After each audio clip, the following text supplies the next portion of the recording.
you are with me. I'm actually live. You're watching this back later, but I'm actually live with some people. Actually, we've got an international live audience today, which is fantastic. And I'm going to be answering questions with them live on as I go through this tonight. But if you have any questions, please leave them in the comments down below. I will always answer questions back later on. It's not a problem. However, if you want to join my live events, have a look at the link in the description to my events. I've got another one next week. That one is going to be about flagging, star ratings, and color labeling. And that event is up already for those of you watching right now. So you can go onto that page and sign up if you want to be here live.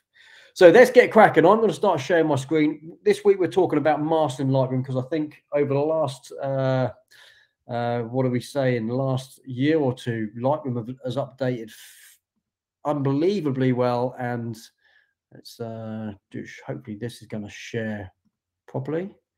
You should now be seeing my Lightroom. Can I get someone in the comments to say, yep, seeing Lightroom? You should be seeing a hut. Awesome. Excellent. Okay, Stephen, thanks. So this is a place down in Leap or Lepe. You can't say Lepe, Leap, down on the south coast of England. So Lightroom has massively upgraded its masking system, which is now seen via this little button. We're in the develop module, by the way, ladies and gents. This little button here, if I open that, we now have the new kind of masking system, if you like, which is kind of upgraded over the last few years. But now it's got to a point where I'm doing all of my work in Lightroom in terms of masking things like the sky, subjects, that kind of stuff. I'm working individually on those kind of bits and pieces. I don't have to take images into Photoshop. And if you know me, you know I like to keep things simple and keep it, streamlined as best as I can. So what I'm going to do at the moment, I'm just going to show you what these do. Obviously, I can't select a subject. I probably could. It probably selects the house here, but select subjects is mainly for people. If it detects a person in the picture, it will select those. We can use the selects guide. That's going to be fairly obvious. Let's have a look, see what that does. Yeah, really, really good. The red you see popping up there is just the mask overlay. It hasn't done anything yet. The sky isn't actually red. It's just the overlay to show me what is actually being affected. Anything that's red is being affected. You might also see that there's a little bit of red bleed into the sea area. It's kind of going to happen. There's no way, and this is one of the downsides of Lightroom, there's no way to refine the mask that much without doing a little bit of work. And you can do it. So if I wanted to potentially do anything, I can add or subtract to this mask. So the mask is the sky. If I'm clicking on the sky, I can add to the mask, which will add red, which means the area will be affected, or I can subtract. And if I hit subtract, it's going to then give me these options again, which is quite good. So I can potentially use maybe a brush, and I can subtract all of this along here simply using the brush. Really easy. You get the idea. I don't need to go all the way through it. Let's just do it really quickly. Bosh. Done. And that is now subtracted. I've now got to subtract on the sky, which is now a little bit easier if I want to do something. Then I can affect the red area, just the red area, as much as I want. Andy, read my comments above, mate. No panel. Oh, no panel showing. Ah, guys, sorry. Let me have a look. What's going on here? Hang on a second. Why is that not? Okay. Stand by. Let me come out of there a second. Let me have a look why that's doing that. Let me start again with entire screen. Let's share that. And go back into Lightroom. How is that? What a bummer. I don't know what happened there, guys. Let me start this all off again. There's me going off on one, look, and I'm not even reading the comments, and I should be. Better. Thanks, Kev. Right, let me just delete what I've done there. This is the panel I was talking about. We're in the development module up the top there. You can now see my cursor, hopefully. Brilliant. And this is the mask button just there. You can see. And what I was saying earlier on, this select subject is at the top there. Next one down is select sky. That's what I clicked on. Sky is now selected. Anything that's red, we saw that. You saw what I did. What I actually did there. Did you see this panel before, guys? The correct mask. So you saw what I did with the subtract? You see all that? No. Okay. So what I did there is with the subtract, I hit the subtract there, clicked on brush, and then just went over the area with the brush there. And as you can come in, Dylan. That's my stepson coming in from a night out. He's coming to make his dinner. You all right, mate?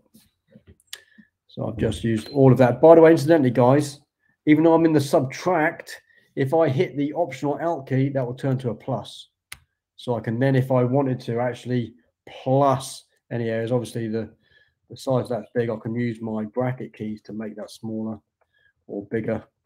Or if you have a trackpad, I can use 2 fingers and make it bigger and smaller that way. And I can then use the add button there, just holding down the Alt or Option key on a Mac, and that's turned to plus. Let go of the optional Alt key, and it turns back to a minus. Hope that's kind of worked out. Did everybody get all that? Is that all good? Now the panel's back. You're fine, mate. Do it. It's fine. It won't come out. What's on your face?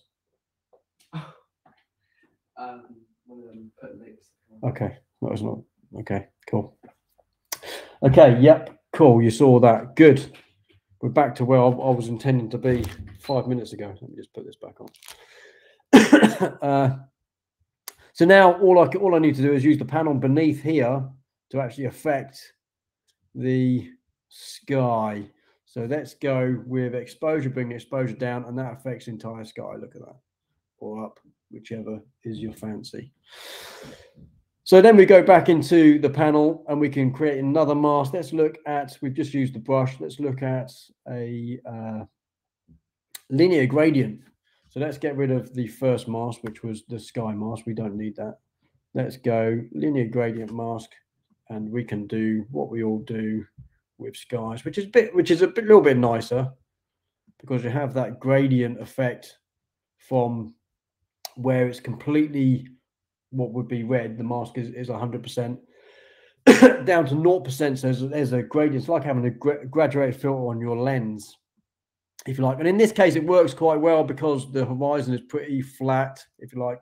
There's nothing protruding in front of the horizon or above the horizon that would be affected by that. And that's kind of nice. So we can start messing around. We'll make it really moody. Do all kinds of things with dehaze, maybe not so much with the exposure. Work with dehaze a bit more, keeps the color a bit saturated up there. And that's kind of nice. Let me grab my drink because my throat's going like it always does. Well, I talk too much. I talk quite fast. So that's the graduated filter. Let's ditch that for a second and come back. Let's look at a radial filter. So this does pretty much what it says in the tin. You can affect the feathering if you like. So if I bring the feather right down, you can see it's a very sharp edge. If I take it all the way to the other end, it's not that sharp. It's the feather is quite graduated, and then you can start affecting just that area within the radial filter. So that's quite fairly simple. We like that.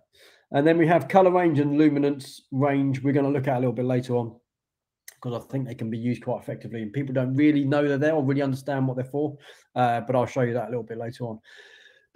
So they're the basic things you're going to use masks for. Now that's kind of where we've always been at. We've always had those features, apart from the select sky and select subject, obviously. The brush, the linear gradient filter, and the radial gradient filter have been there for a long time. But now we have a few more bits and pieces that we can do with those. And I'm going to go on to the next image, which is this one. Just let it update because my computer's working really hard. It is in focus, I do promise. But now we have a little bit of a problem now, because we now have, if we wanted to affect the sky with any of these masks, and we want to do something with the sky, I've now got a person in the foreground, which is going to be an issue. Because like anything, if it protrudes above the horizon, for instance, if I use a linear gradient there, you can see the red is affecting this guy's head. And I see this a lot in pictures, and I think it's a mistake people make, even in camera, when you're using a graduated filter in camera, and you've got something that protrudes higher than your horizon. If you have a very sharp edged graduated filter, you're going to affect that thing as well. And often you see in pictures where there's buildings that are in the foreground, the tops of those buildings are a completely different, almost color, because it could affect the color as well, color and luminance to the bottom of the building. So the bottom of the building is lighter than the top of the building, which is really dark because they've used the graduated filter. Now, what can we do? And the powerful thing about Lightroom and what it can do is we can detract objects and things from this filter by using a little known thing. We can use the subtract and maybe use the subtract subject. Let's see if that works. Does a very good job. Look at that. I like it. It's done really well, actually. It's done better than I thought it would do. So that's now subtracted the subject. So that's really, really powerful. We couldn't do that before. That makes things really, really easy. Now I can affect just the sky. If I do maybe dehaze, and it not affect the subject, the foreground, anything in the foreground. That's massive. That's huge. And I think it's more powerful than using a graduated filter in camera. I think that's massive. Let me just see. No more questions at the moment. Yeah, I think that's absolutely huge. I think there's and I've used Lightroom and I even years ago I used to use luminosity masks, and we're going to look at luminosity in a second. To do this very thing, because I think filters on cameras, graduated filters on cameras, they're expensive anyway, but I think sometimes they're not used to their proper potential, if that makes sense. And I don't want to offend anyone, because people pay lots of money for filters and they like their filters. So that's just is what it is. A few more things I can do here actually. And there's a little known feature that people don't really know about. So what I want to do is, if I had a scenario where I wanted to add a mist on the horizon, some kind of, or something affecting the horizon here, I can't do that without masking out the human in this picture, or whatever's in the foreground. So if I wanted to do something really, really quickly, what I could do is actually add a graduate filter at the bottom here. Now I'm going to bring the dehaze down, so that's going to make a mist. But that now affects my sky. So now what I want to do is I want to hit there's a we can do subtract actually. Let's do subtract linear gradient, and let's do one for the sky, because I don't want it to affect the sky. So I've now got a mist in the foreground. I could then again subtract the subject. And now what I've got here is a mist. Let's bring that all the way down and see how that's affected. And look at that mist on the background. You couldn't do this before. It just couldn't be done. So you can use all these different masks to affect all these different things. I'm going to show you another little thing here as well, because we've got something called intersect. Let's get rid of the subject one there. And let's hold down the Alt or Option key and watch that change. See that change there? Changes to intersect. So I can now intersect with select subject.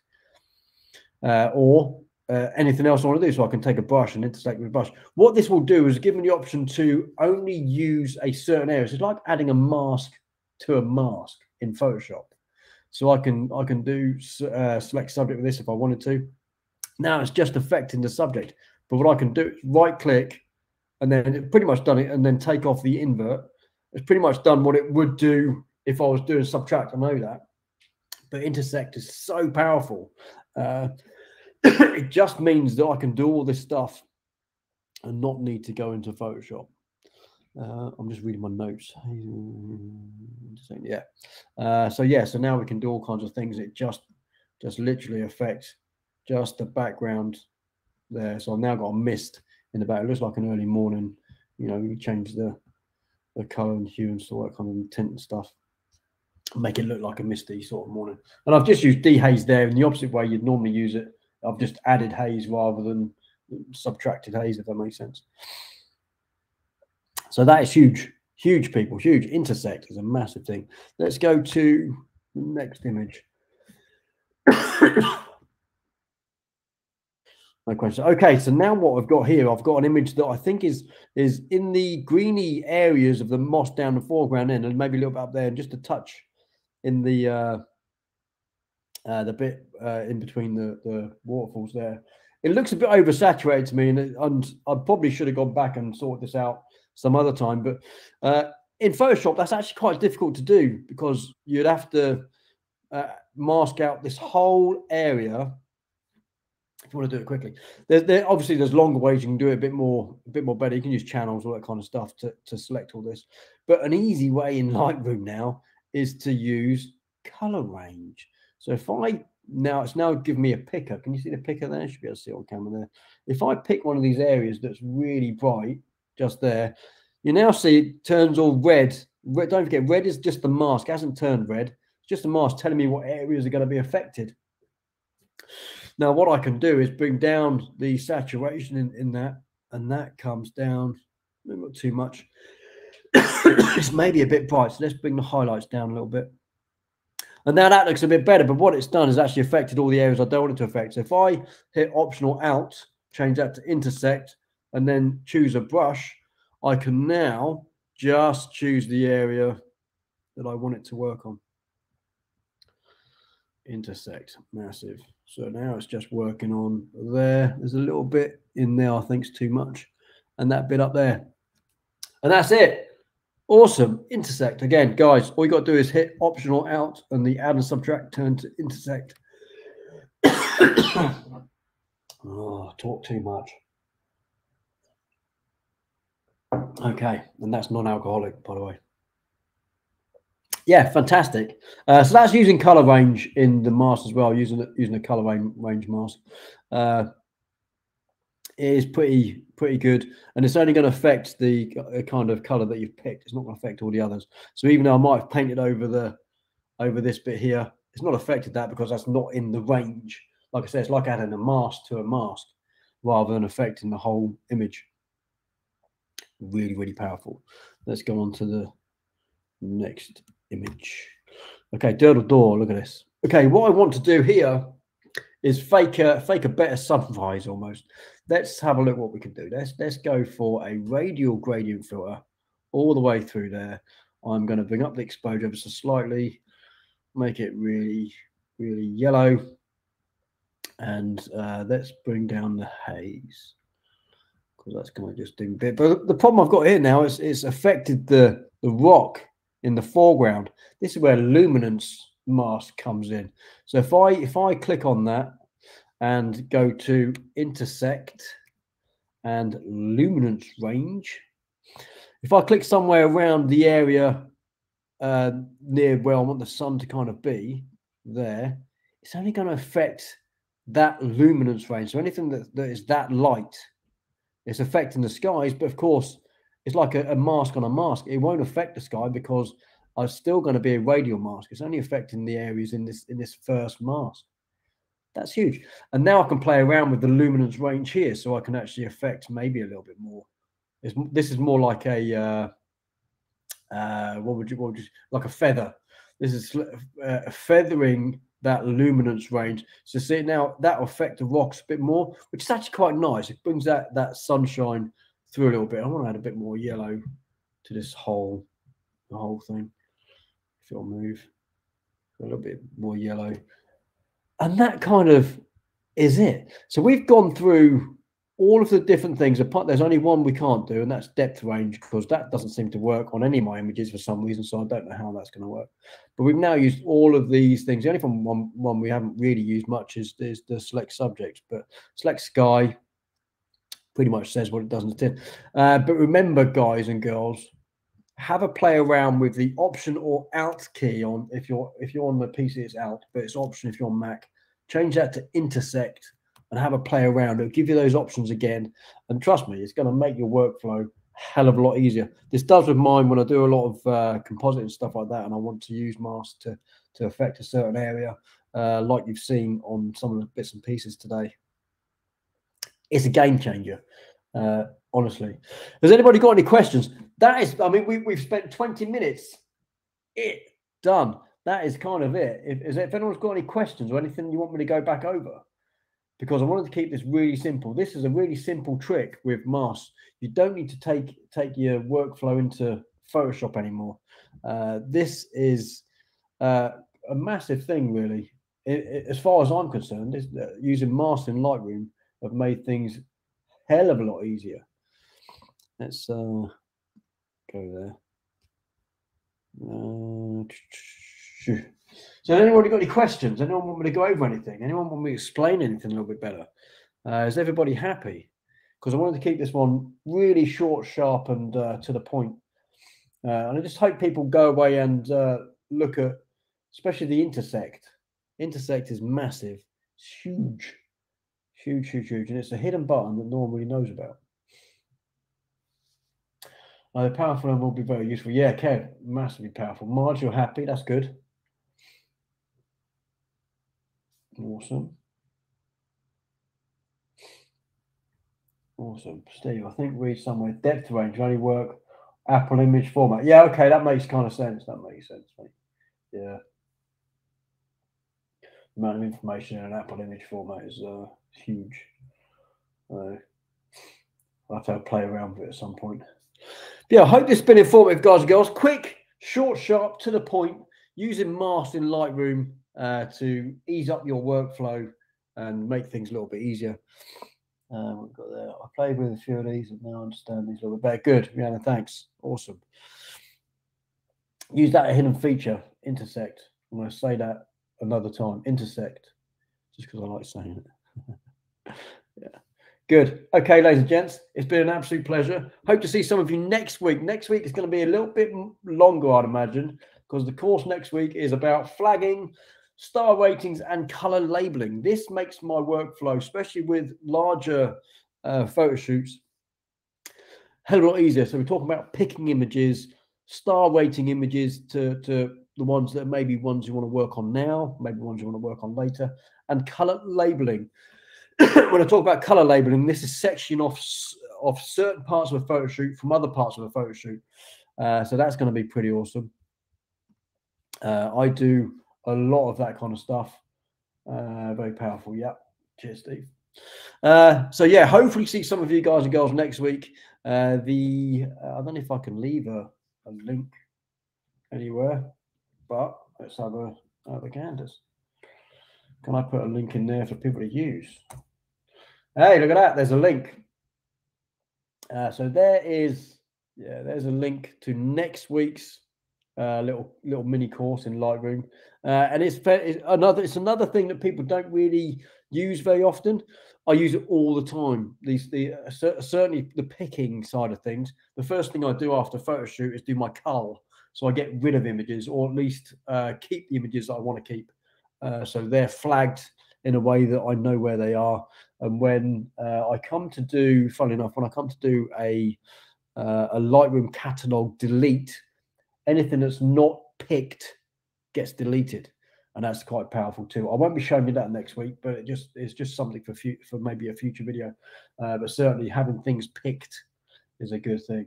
See you next week, and thanks for the live demo. Hope coffee, yeah, Fisherman's Roger. Thanks, Andy. Cheers, guys and girls. Cheers, Nick. I'll see you all next week. Take it easy, guys.